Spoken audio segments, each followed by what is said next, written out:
Madame, Monsieur, bonsoir. Heureuse de vous retrouver pour cette nouvelle édition à la une. La mobilisation se poursuit face aux intempéries qui persistent dans de nombreuses régions du pays. Le porte-parole du ministère de l'Intérieur fait le point de la situation. À ce jour, plus de 108 000 personnes ont été évacuées.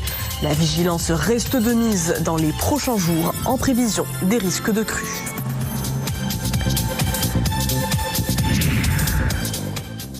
Le point sur la situation à Aqsa el-Kbir, la ville quasi intégralement vidée de ses habitants, a reçu hier 41 mm d'averses. Des intempéries extrêmes qui font grimper le niveau des eaux. Plusieurs tronçons routiers sont noyés. Le trafic y est momentanément suspendu. Aucun incident n'a été signalé. Des crues d'une ampleur historique qui débordent vers la région du Rarb. Depuis lundi, les évacuations continuent dans les localités vulnérables de Mashrab el-Qsiri. Des centaines de familles affectées trouvent refuge dans des centres d'accueil spécialement aménagés.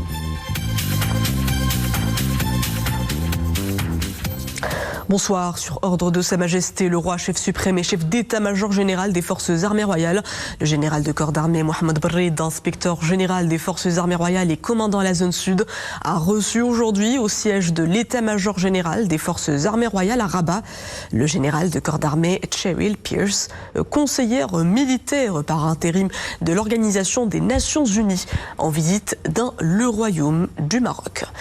Un communiqué de l'état-major général des forces armées royales indique qu'à cette occasion, les deux responsables ont procédé à un échange approfondi sur la contribution des forces armées royales aux opérations de maintien de la paix menées sous l'égide des Nations Unies. La responsable onusienne a exprimé ses remerciements à Sa Majesté le roi Mohamed VI pour les efforts soutenus et l'engagement constant du royaume du Maroc au sein des missions onusiennes en République centrafricaine et en République démocratique du Congo, tout en mettant en avant le professionnalisme et la résilience du personnel des forces armées royales.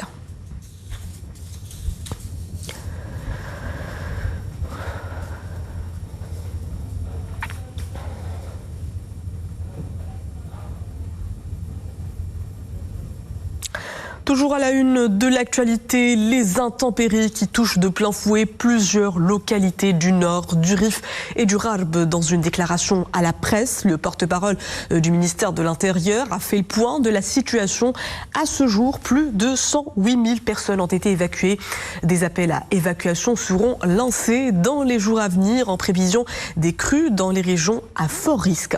Abdelrahim Filoul, Siham Boukhlifi, Sofia Fgalo, des Jihad Libri. À situation exceptionnelle, des mesures exceptionnelles. La conférence de presse au ministère de l'Intérieur fait le point sur la mobilisation des différents départements dans le cadre du suivi continu et proactif des répercussions des précipitations. En exécution des hautes instructions de Sa Majesté le roi Mohamed VI, cette opération a été marquée par une mobilisation intensive sur le terrain, avec le déploiement d'unités des forces armées royales, en coordination avec le ministère de l'Intérieur et les autres intervenants, pour encadrer les opérations d'évacuation et de transport des citoyens, tout en mobilisant l'ensemble des moyens logistiques et des ressources humaines nécessaires. Au total, 108 423 personnes ont été évacuées. Dans la province de l'Araïch, 81 709 personnes ont été évacuées, particulièrement dans la ville de Aqsa el-Kbir, où 85% des habitants ont été évacués ou ont quitté la ville par leurs propres moyens. La province de Sidi Qassem, 9 728 personnes. Sidi Slimane, 2 853 personnes. Kenitra, 14 133 personnes. Toutes les mesures préventives prises ont contribué à limiter les répercussions de cette situation exceptionnelle et à garantir la sécurité et la sûreté de tous. Un nouveau bulletin d'alerte météo a été émis. De fortes précipitations sont attendues, 150 mm peuvent être atteints en peu de temps dans certaines régions. Cela veut dire des apports d'eau exceptionnels, notamment au niveau du barrage de Oued el-Makhazin. Les données indiquent une hausse record de sa retenue, susceptible de provoquer une forte pression sur ces installations. Une autre batterie de mesures préventives s'impose. Alors le ministère de l'Intérieur lance un appel aux habitants des provinces suivantes. Concernant les provinces de Qsar el-Kbir, de Swaken, de Ouled Ouchih, mais aussi de la zone industrielle de l'Ereish et des zones avoisinant l'embouchure de Oued Loukous. Le ministère de l'Intérieur appelle leurs habitants à se conformer scrupuleusement aux instructions des autorités publiques concernant l'évacuation et à toutes les mesures prises, à leur tête l'évacuation immédiate afin de préserver les vies. La pluviométrie de cette année est exceptionnelle. Elle se répercute directement sur le taux de retenue des barrages. Il est de 61,8%, soit 10,37 milliards de mètres cubes. Un chiffre que nous n'avons plus atteint depuis 2019. Encore plus rarissime, 95% des volumes d'eau ont été enregistrés en moins de 2 mois.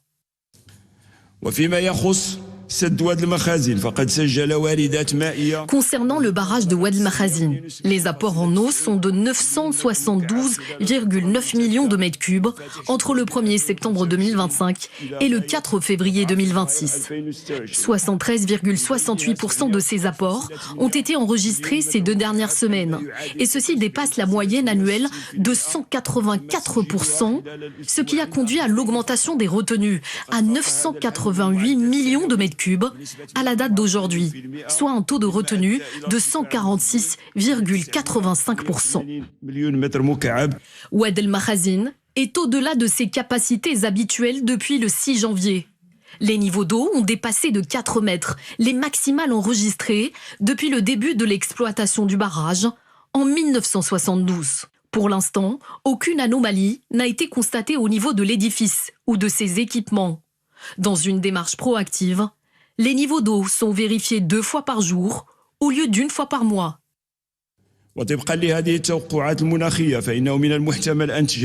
Selon les prévisions météo, les 7 prochains jours, à commencer par aujourd'hui, vont connaître des évolutions hydrauliques importantes. Le ministère a effectué une étude approfondie dans laquelle l'heure a été retenue comme unité de mesure au lieu de la journée. Les apports d'eau vont atteindre 620 millions de mètres cubes. Le barrage va enregistrer une charge maximale de 3163 mètres cubes par seconde. Et le déversement maximal du débit atteindra 1377 mètres cubes par seconde, soit 4 fois le volume déversé actuellement. D'après le ministère de l'Intérieur, la situation requiert un relèvement du niveau de la mobilisation et un renforcement de l'action commune entre les autorités publiques et la population locale, qui fait preuve d'un degré élevé de responsabilité, d'une prise de conscience des exigences de cette conjoncture et d'un engagement fort vis-à-vis des dispositions et des mesures prises. Des précipitations abondantes et régulières qui persistent sur la majeure partie du territoire, avec un pic enregistré à Tanger et Chefchaouen, 57 mm. En relève pour ces dernières 24 heures, 56 mm à Tanger-Port, 42 à Larache, 41 à Ifrane, comptez 35 mm pour Tétouan, 26 enregistrés du côté de Taza Aéroport, puis 16 mm à Salé et Kenitra, 14 à Sidi Slimane, 12 mm observés à Meknes, 8 mm enregistrés à Rabat, 7 à Noisseur, puis 5 à Khoribka et Fès. L'une des provinces où l'eau a dicté l'urgence, Sidi Slimane, particulièrement menacée par la montée imprévisible des oueds. Avant que la situation ne se dégrade, des évacuations préventives sont menées au niveau de Douar Swelm. Les personnes évacuées ont été transférées vers des centres d'hébergement sûrs et équipés où une prise en charge adéquate leur est prodiguée. Les images sur place parlent d'elles-mêmes. Elles témoignent surtout de l'ampleur de la mobilisation sur place. Protection civile et autorités locales supervisent les opérations d'évacuation tout en veillant à ce que tous les habitants puissent quitter les lieux sans incident. Et la pluie a encore frappé fort hier à Qsar el-Kbir. La citadelle quasi désertée de ses 160 000 habitants a connu des heures d'averses intenses. Ces intempéries ont entraîné une montée des eaux sur plusieurs axes routiers de la ville. Le trafic y est momentanément suspendu. Sur place, Amine Prida, Amine Amore, Osman Harhour, Youssef Chergui avec Zakaria Moukimbillah. Des axes routiers coupés à la circulation suite aux crues dans les environs d'Orsar el-Kbir. La montée des eaux du Oued Loukos a provoqué le débordement sur nombre de voies menant à la ville. Aujourd'hui, ces axes sont devenus quasiment impraticables. Les conducteurs qui se sont retrouvés aux portes d'Orsar el-Kbir ont dû stopper leur trajectoire. La vigilance doit être de rigueur. Il est de la responsabilité du conducteur d'évaluer l'état de la route afin de savoir s'il est possible de poursuivre le chemin. Nous sommes arrivés à Orsar el-Kbir, mais nous ne pouvions rester en ville à cause des conditions climatiques. Nous voulions entrer à Orsar el-Kbir, mais nous n'avons pas trouvé de voie praticable. Les routes sont débordées par les crues de l'Oued. Le trafic routier a été ainsi fortement perturbé sur les axes routiers menant à Orsar el-Kbir. Certaines voies sont d'ailleurs bordées ou envahies par les crues. Après s'être retrouvés dans les environs, les conducteurs cherchent à rebrousser chemin. Ils n'ont d'autre choix que d'emprunter des voies alternatives tout en évitant les tronçons envahis par les eaux.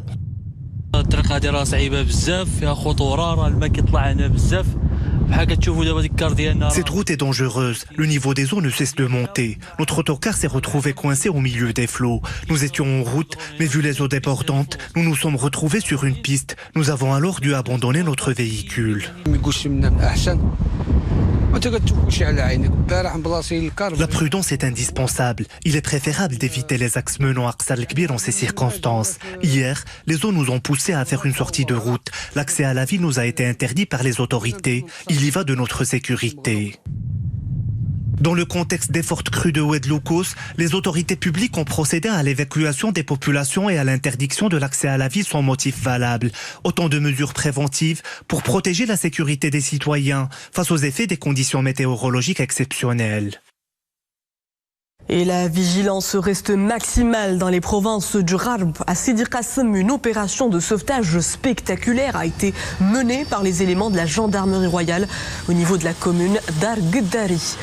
2 habitants du Douar al-Askaria, village isolé complètement englouti sous la boue, ont pu être secourus par aérocordage depuis un hélicoptère en vol stationnaire.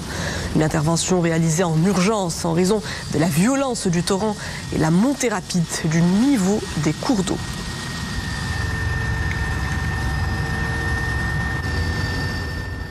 Des interventions de terrain soutenues pour évacuer, assister et reloger les familles sinistrées.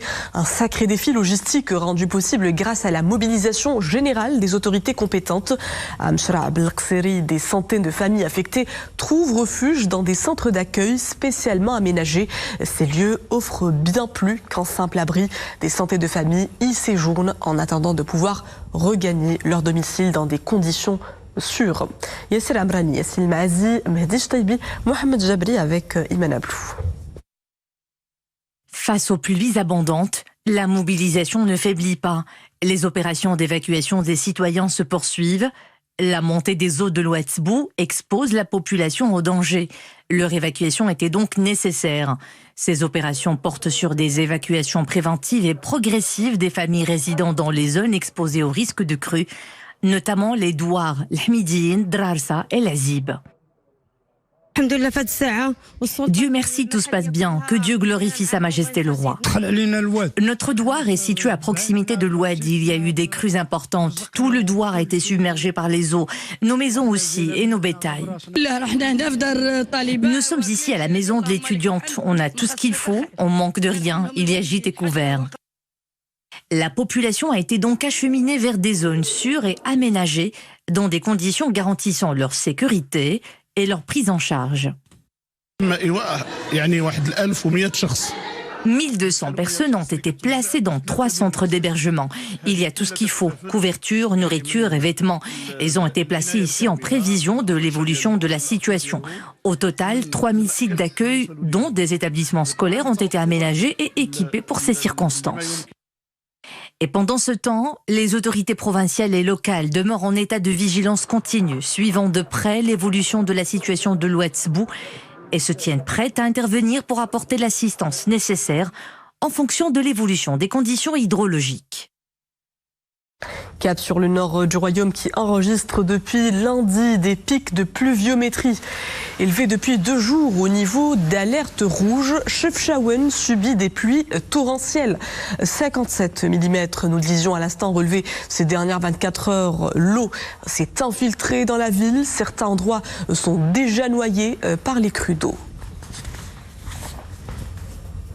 Et puis sachez que la circulation est temporairement interrompue sur la route nationale numéro 2 entre Tétouan et Tanger au niveau de la commune Satiriyine et la route nationale numéro 16 entre Tétouan et Fnedek au niveau de la commune Mellaliyine au voisinage du giratoire Sanit Torres relevant de la commune de Modiak. Le ministère de l'Équipement et de l'Eau précise que cette interruption temporaire de la circulation résulte de la montée du niveau des eaux de l'Ouad Misanjra qui a entraîné la submersion de la chaussée. La déviation est possible en se dirigeant vers la ville de Fnedek via l'autoroute A7, puis en empruntant la route nationale numéro 16 entre Fnedek et Ksarsrir, et enfin l'autoroute A5 pour arriver à la ville de Tanger. C'est ce que précise le communiqué. La Société nationale des autoroutes du Maroc a mis à disposition des usagers l'utilisation de l'autoroute reliant Tétouan et Fnedek à titre gratuit. La circulation sera rétablie dès que les niveaux des eaux aura baissé. C'est ce qu'a assuré la même source, invitant les usagers de la route à faire preuve de vigilance et de respecter la signalisation afin d'assurer leur sécurité. Le ministère a affirmé qu'il demeure à disposition des citoyens 24 heures sur 24 pour leur fournir toutes les informations nécessaires et les invite à consulter les bulletins annoncés régulièrement par le biais de son portail www.equipement.gov.ma ou à contacter le centre de permanence de la Direction générale des routes au 05 37 71 17 17. Et ce temps instable continue de perturber fortement le trafic maritime dans la zone du détroit de Gibraltar. L'autorité portuaire de la baie d'Algésiras a de nouveau suspendu aujourd'hui l'ensemble des liaisons maritimes reliant les ports d'Algésiras et de Tarifa à ceux de Tanger.